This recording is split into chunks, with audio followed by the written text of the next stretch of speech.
આપણે આપણું જીવન કઈ રીતે જીવવું આપણે નક્કી કરવાનું. એ જીવન સુંદર કેવી રીતે બની શકે એ આપણે નક્કી કરવાનું છે. ક્યારે શું ગાવું, ક્યારે શું ખાવું. હા, રામ નામ તો કેટલું પવિત્ર છે. એમાં જો અમથા અમથા પણ ઘણા લોકો છે ને રામ રામ બોલે નહીં, પણ છીંક આવે ત્યારે બોલે તોય કલ્યાણ થાય.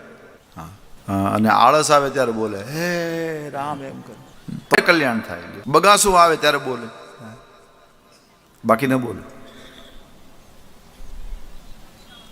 આટલું પવિત્ર છે ભગવાનનું રામ.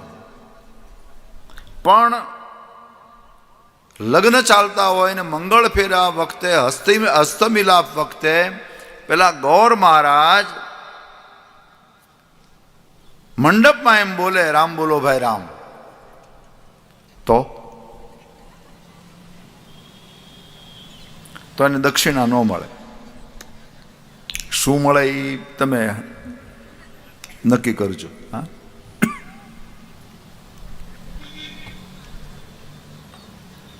આ વિવેક છે.